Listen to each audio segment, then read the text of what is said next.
Welcome to Public Health on Call, a podcast from the Johns Hopkins Bloomberg School of Public Health, where we bring evidence, experience, and perspective to make sense of today's leading health challenges.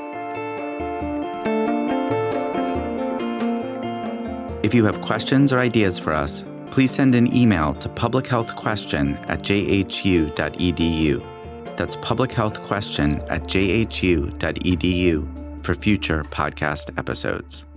It's Lindsay Smith Rogers. Today, where to find a great recipe for a strawberry vanilla smoothie.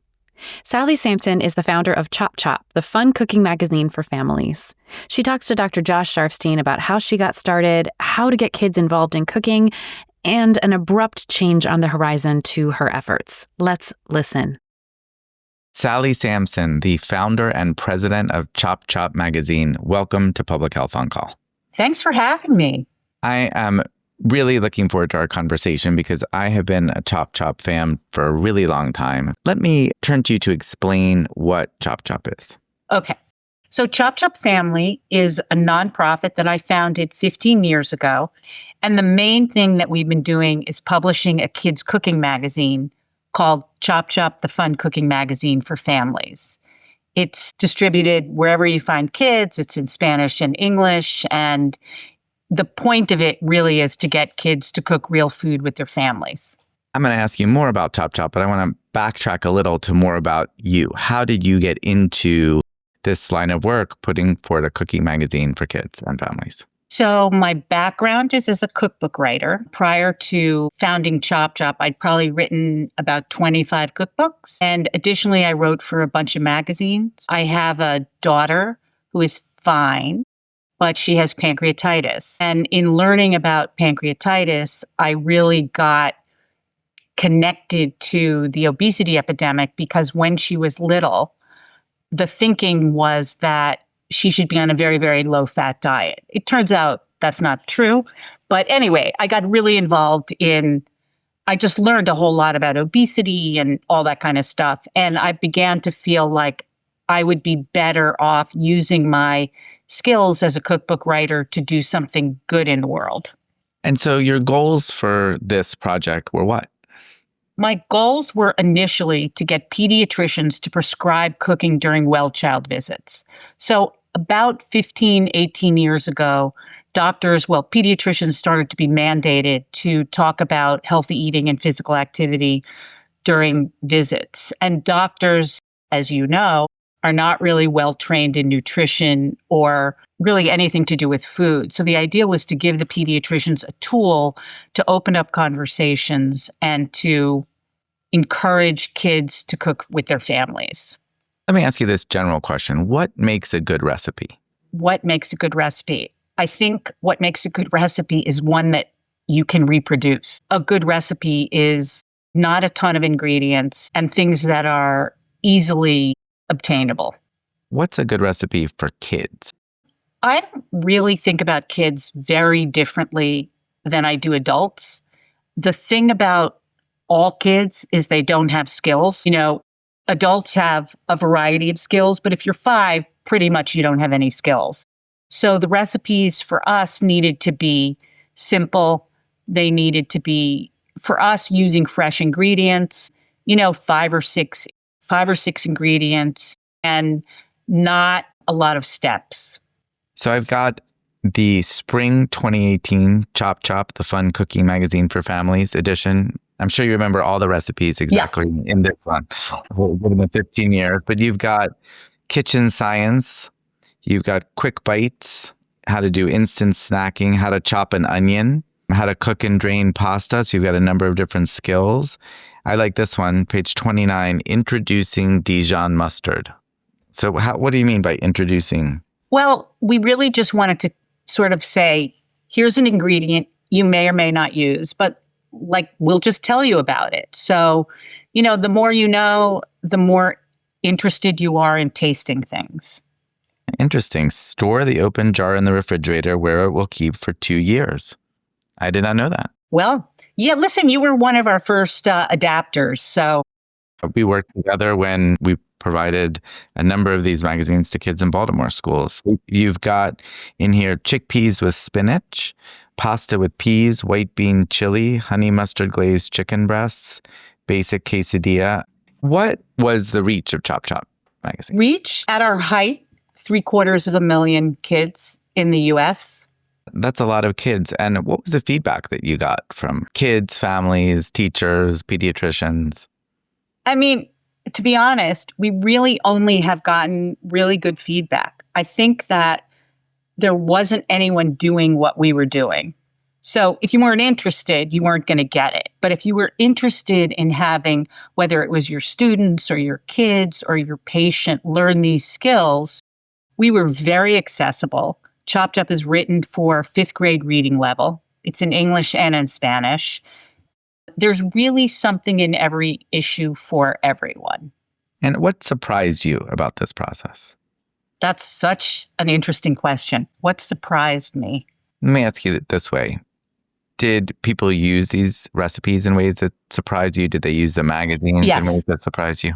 So actually, a lot of the magazines were sold into SnapEd.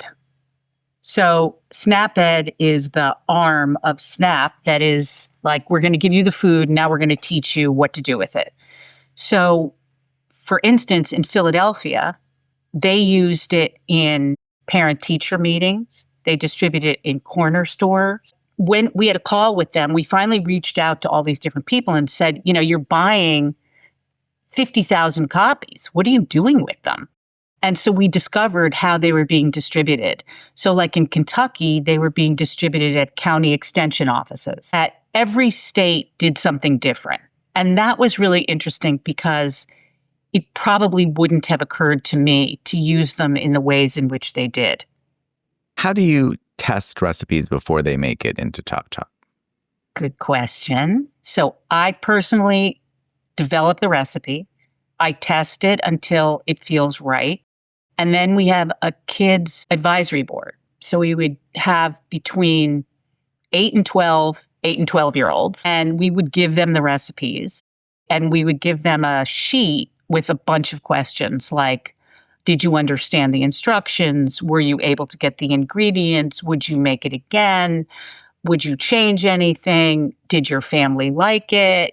Those kind of things. And they would send them back to us. The advisory board took their job very seriously, and we would use that input. We also had photo shoots. So during the photo shoots, the kids would make things. And, if a kid struggled with something or if nobody at the photo shoot liked something, we would change it. Any misfires? Anything you put in the magazine and you said, this was a little too messy or this was too hard to make? I'll tell you a misfire, and I can't even remember if it got in the magazine or not. I think it did, was red clam chowder. So that's clam chowder that's not made with cream. Instead, it's made with tomatoes. And the kids did not really like it. And, I don't know if maybe we had called it something else, but I think when you hear clam chowder, you think of the white, thick, creamy potato and clam chowder. So that wasn't really great. Yeah, I can't say I would be incredibly enthusiastic about eating chowder. Yeah. Now, we're here in part because I heard that ChopChop is no longer going to be publishing. Tell me what happened. So when we started, the original idea was to have pediatricians distribute the magazine. Then we ended up working with SnapEd and other government agencies. We didn't get grants. They actually purchased ChopChop with their funds. But ultimately, that became 80% of our business. And SnapEd has now been defunded. A lot of the time, if something is changing, it's changing over the next 2 years or over the next year is even extreme. But the Congress passed it 3 months to go. So we're losing 80% of our business. I don't know how to recoup it. So this is a consequence of the reconciliation bill that Correct. The president signed on July 4th. Yep. So let's see, that was a month ago. And I mean, even now, we're getting letters every day saying, I'm really sorry, this is the last issue. But by the way, I was going to ask you for a job. I mean, there are going to be tens of thousands of nutrition educators without jobs. Kind of ironic because On the one hand, this administration has talked about the importance of whole foods, cooking, not doing ultra-processed foods, and that's exactly what ChopChop was all about. Unfortunately, irony is not something you can use. Going to take our newsletter and move it to Substack. So we'll have a weekly Substack. And we also have a podcast. So we are not completely shutting down, but we are shutting down the primary part of our business. What will you be covering in the podcast and the newsletter? So we've been doing the podcast for a little while. We tend to pick one ingredient, and then just like in ChopChop, we pick one ingredient and sort of talk about everything we think is interesting about it. So we might have science, we might have an interview with we did recycling. That's not an ingredient, but it's food adjacent. So for recycling, we interviewed a kid who brought recycling into their school. Same with composting. We talked to a big compost company. We talk a little bit about our experience with composting. If it's a vegetable, say we just did zucchini, we just talk about, we talk to a zucchini farmer. We talk about what zucchini is, that sort of thing, which is very much like what we did in ChopChop. We talk about science. We talk about literacy. We might talk about a kid's book, sort of everything. And so kids can listen to the podcast. Yeah. And kids can get the newsletter. Well, the newsletter, because it's Substack in particular, it's more focused on how to sort of teach the adult to engage their kid. Got it. I'm thinking that the impact of the loss of education in the supplemental nutrition program, SNAP Ed, is immense just for ChopChop, but that's just one tiny piece of that program. What do you think the consequences are for losing education on food? Well, I mean, kind of goes without saying that I think education is primary. And you're right. ChopChop is a teeny, teeny piece of the loss. There's so many. I mean, let's just take ChopChop for a moment. ChopChop was distributed in all the places that we discussed. But more importantly, nutrition educators took the magazine into schools and used it to teach. So they weren't only bringing ChopChop, they were bringing, lots of other things. So those nutrition educators were getting kids to taste foods they've never tasted. They were getting kids to even see a vegetable they'd probably never seen before. They were teaching them things about it. The thing for ChopChop, and I think this is often true for approaches to teaching children, is the idea isn't to make the kid feel like they've just been taught. You just want to get them excited about the thing. And I think the loss of that is really big. And the effects will be felt in the American diet. Absolutely. I mean, stuff just came out about the American diet is 60% over processed foods, ultra processed foods. That's incredible. And this is the competition, but competition has to be on its best game to win.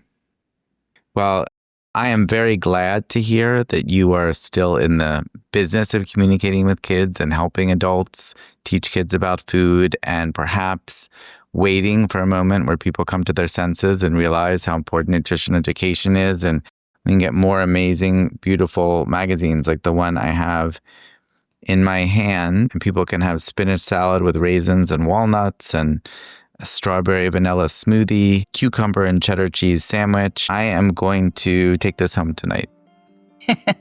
Sally Sampson, thank you for everything that you have done and will continue to do to help kids and families eat better. Thank you. Thank you for having me. Public Health on Call is a podcast from the Johns Hopkins Bloomberg School of Public Health, produced by Joshua Sharfstein, Lindsay Smith-Rogers, and Stephanie Desmond. Audio production by J.B. Arbogast, Michael Bonfils, Spencer Greer, Matthew Martin, and Philip Porter, with support from Chip Hickey. Distribution by Nick Moran. Production coordination by Catherine Ricardo. Analytics by Elisa Rosen. If you have questions or ideas for us, please send an email to publichealthquestion@jhu.edu. That's publichealthquestion@jhu.edu for future podcast episodes. Thank you for listening.